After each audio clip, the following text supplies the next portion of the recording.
Ignition sequence start. 6, 5, 4, 3, 2, 1, 0. Liftoff. We have a liftoff.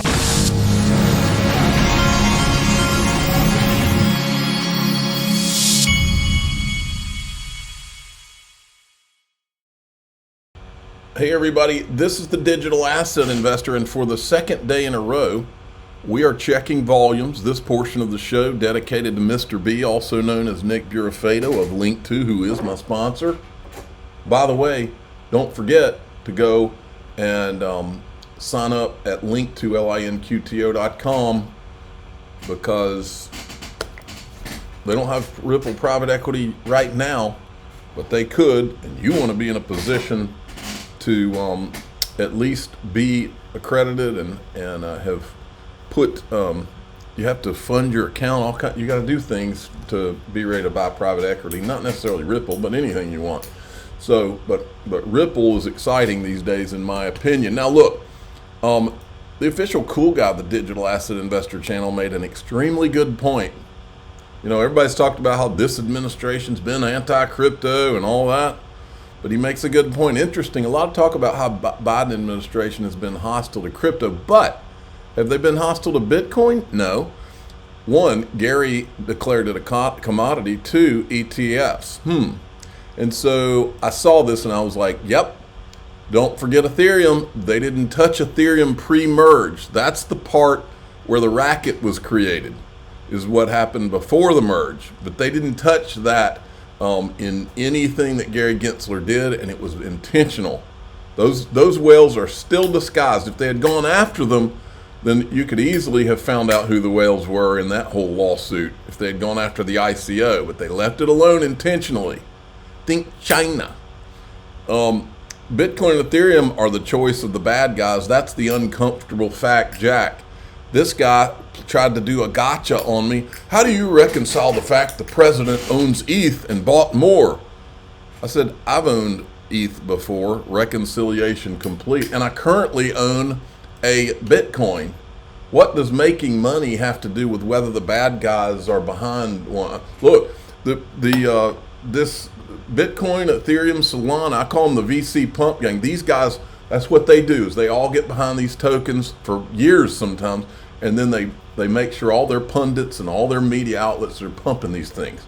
Well, I'm not stupid. That doesn't mean that, I mean, just because ideologically they're doing things wrong. It's not like I'm investing in something that's currently illegal or anything. If there's a lot of money to be made, sometimes I'll dip my toe in it, but from a long-term perspective, I'm not into it. I'm not into Bitcoin from a long-term perspective, but that doesn't mean that I can't make some money off of them. I mean, but I'm not in Ethereum right now. Okay, now, the cool guy also put this out. That sucker's got to mean something. They've got Trump as Time Person of the Year, which surprises me because Time, I mean, I guess maybe he won so big that they couldn't afford to lie on the cover of Time magazine like they normally do and put up whoever they're trying to promote. This time it was undeniable. He rang in the New York Stock Exchange bell this morning and said this. You're embracing crypto, very different from the previous administration. Strategic Petroleum Reserve like for crypto? Yeah, I think so. We're going to do something great with crypto because we don't want China or anybody else, and not just China, but others are embracing it, and we want to be the head. We're going to be ahead of AI. We're going to be way ahead of AI, and we've got to produce tremendous amounts of electricity. You know that it's unbelievable when you think that we need more than twice what we already have. If you think that's pretty for a specific industry, but we'll be able to do it.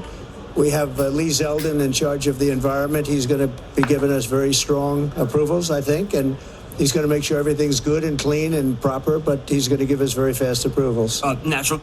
There you go. Imagine that, a crazy president who's pro-business and pro-attracting capital here. Imagine that at the SEC. Someone who actually is trying to get capital to form in the United States and innovation. Crazy, right? Well, for those of you that have been in the XRP community, Army, now family for any period of time, You remember what this means. Thoughtful about tariffs. You do? I think it's a very powerful tool that can be used to level the playing field. I think that's what he wants. He wants a level playing field for the country. Level the playing field for the country. Here's the clip. Ryan Zagone from Ripple. This is years ago, before all the regulatory capture, before all the roadblocks that were thrown in front of Ripple and XRP. He told the truth right here in front of these Bitcoin maxis. This 2 minutes is in my opinion, two of the most important minutes in the history of crypto. You might still use proof of work. Great. But invite Ryan and Desiree. I don't know if you would like to comment on this as well. Ryan, go ahead. Proof of work doesn't work. Proof of work doesn't work. It's been widely. Ryan, proof of work's been working. Let me finish. Let him Proof finish. of work doesn't Let him work. finish, please. And in the early days of Bitcoin, there was a whole group of developers that broke off to create other assets, XRP being one of them, that doesn't use mining, that's cheaper from an energy perspective than Visa, and already scales to 1,500 transactions a second. A lot of these problems have already been solved. The challenge for adoption comes back to policy. The policy uncertainty around some of the assets has limited adoption, particularly here in the US. And I'm speaking from Ripple and XRP because we use that asset because it's a half a cent per payment. It's basically free. It scales and it's efficient. So 1,500 transactions a second at nearly no energy burn. So we're at a point today where there are real solutions to all of these challenges that already exist. Policies become the challenge. And we heard on the first panel that around centralization on China, and this is going to be a hard pill for Peter to swallow. But 80% of the mining power for Bitcoin is controlled by 6 mining pools, 5 of which are in China.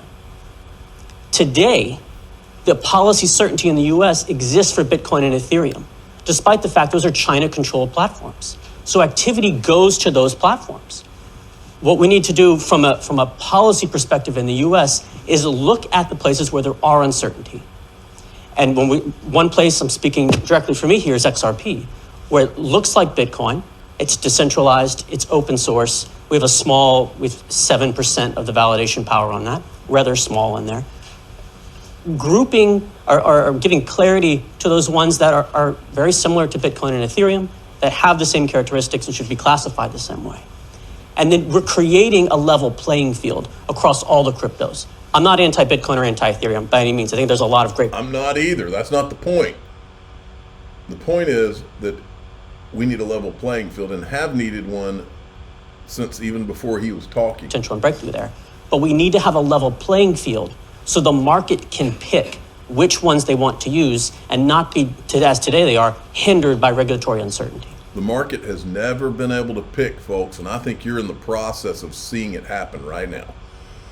Digital, we got to cover this. Fun fact Thursday, XRP largest percentage growth was 72,000% in 2017. That same 72,000% today at 242 would give us $1,742.40 XRP price.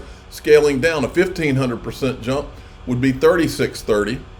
A 443% percentage like we had in November would be $10.72 XRP price.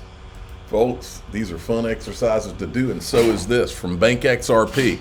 Bank XRP said the domain, remember, real USD is the symbol's RLUSD. Look at this, the domain RLEUR for euro.com. Ripple Euro redirects to ripple.com, so does RLUSD.com. And then there's this. Digital Pound Foundation tweets this out. RLGBP has a nice ring to it, Brad Garlinghouse. And they're retweeting his announcement that RLUSD was about to go live and had the approval.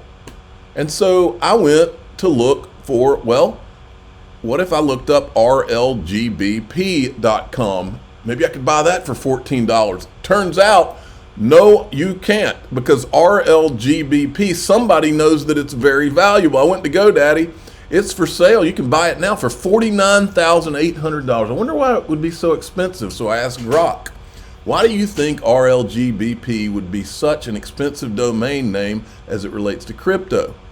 Down here, brand recognition and relevance. RLGBP could stand for Ripple GBP or something similar, linking directly to Ripple's stablecoin offerings or other crypto services. The association with well-known cryptocurrency brand like Ripple, especially after announcements like RLUSD, can significantly increase a domain's value. Just look, folks, just like during the election, it was the betting markets predicted Trump better than anything. GoDaddy is more or less a betting market on domain names, isn't it? Somebody must know something, you know what I mean? So that was the point I wanted to make, and I think it's a pretty darn good point. Look, Digital Pound Foundation, that's not the real Brad Garlinghouse, but Digital Pound Foundation has their mind blown. They responded to my tweet. Is this let me make sure that's the real Digital Pound Foundation. Yep, that's them. So they're saying that their mind is blown. Calling all cars, this is a crypto police Gestapo alert, okay? There's someone out there who is wildly speculating. This is highly irresponsible to go and ask, I think they asked Grok here. I think that's what they said in here. Let's read it. I've never bought into the Fed's buy the Ripple XRP escrow rumor, but wouldn't it be an interesting scenario where the Fed buys the escrow for $1,000 per token? Feds don't actually pay, but Ripple T-bills, which earn Ripple interest. T-bills can 100% back RLUSD minting. Feds use escrow to pay down its debt, potentially wiping 40% off the 36 trillion, noting XRP is given directly and not concerned back to USD. I asked ChatGPT to analyze this plan to see if it makes sense. The idea of U.S. government issuing long-term treasury bills at $10,000 per XRP in exchange for, oh boy, the crypto police are going to get you for saying that. You better watch out. You better not pout, because the crypto police Gestapo is coming to town on you. I'm afraid. I'll pray for you.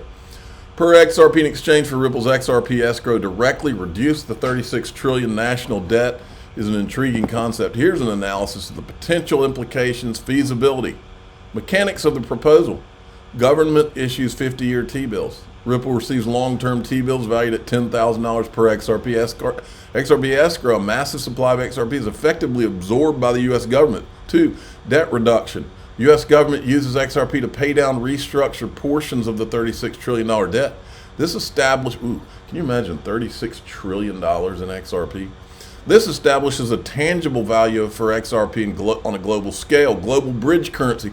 By anchoring XRP's value, by the way, if any of this even bordering on happen, if any of this borderline even happens, you can see me on the G5, the brand new G5. I mean, that would be crazy. 3, global bridge currency. By anchoring XRP's value to government-backed financial instrument T-bills, XRP could become stable global bridge currency. Its high valuation could ensure liquidity and interoperability across international financial systems. Potential benefit. I'm not going to go through all of this, but you get the gist of it. It's a fascinating little exercise, and I'm not saying that XRP is going to be bought by the government for $10,000. I'm not saying any of that. I thought it was an interesting approach that the guy did. Okay, I'm not going to read this whole thread either, but it's an interesting, worth looking at. Let me follow this guy. It says stablecoins will become the front end of crypto, not Bitcoin, not Ethereum. I agree with that. Just like you don't need to understand HTML to use Instagram, you won't need to understand blockchain to use the future of finance. Here's why it matters. It's a great thread. I'm not going through the whole thing, but you should. Elon Musk tweeted this out. The SEC is just another weaponized institution doing political dirty work. That's what we've lived through, folks. He's retweeting Mike Lee, SEC's yet another independent commission that cannot be trusted, and Vivek Ramaswamy. When an agency like the SEC, look, the Fifth Circuit, in my opinion, a new judge has now held that SEC acted unlawfully in approving NASDAQ policy that forces corporate boards to implement. So Gary Gensler has broken the law yet again. Uptown Saul, since January 1, 2023, 711 days, XRP is outperforming Bitcoin by 99%. You're not supposed to say that, Uptown Saul. Crypto Wizard, literally art. I'm sorry if you think it's over. It's barely begun. It cannot get any simpler. A 2017 style big boom is coming for XRP. See you at the new all-time high. He's a chart guy. Here's another chart guy. XRP daily oscillators looking ready to turn it up again. We are close to starting a larger wave 3. Target $8 plus. I'm going to skip that because I'm out of time. This is a Michael. This guy's talking about Michael Saylor and how they don't. He managed to convince only 7%. Anyway, 7 people in total. This guy has a really smart reply. Obvious problems with Bitcoin will inevitably be worthless when the encryption is broken, is easily manipulated by foreign powers who can anonymously pump dump, is inflationary as it consumes large amounts of electricity, and where hashing energy consumption is not 100% renewable, also contributes to air pollution. And finally, I wanted to point this out. Elon Musk tweeted this out about OpenAI this morning. And I said, can't wait to see how this movie ends, Elon. Win XLM and/or XRP. And the reason I was pointing this out is because they were talking about OpenAI, and I wanted to remind everybody that Jed McCaleb was one of the OpenAI donors. Jed McCaleb, the founder of Ripple and Stellar, was one of the donors to OpenAI early on. Elon Musk was as well. They are also partnered. SpaceX is partnered with Jed McCaleb's firm, which is Vast. Okay, there's a lot more connections. Now, what I'm going to talk to you about in DAIXRP.com has everything to do with that. Look, many of you haven't been here over the long term. If you haven't, you must go to DAIXRP.com. I'm going to tell you what I think the big picture is and what we're really witnessing. And I think I've been directly over the target. There's something happening in crypto that relates to crypto with Trump taking over. There's something happening that is kind of being missed, and it's forming right before your eyes if you're looking out for it. Okay, and I'm gonna show you what it is. I'm also going to talk a little more about XRP price. But here we go. I'm the digital asset investor. I'm not an investment advisor. This is for entertainment purposes only. Please subscribe, hit the like button, tell your friends and family that away we go.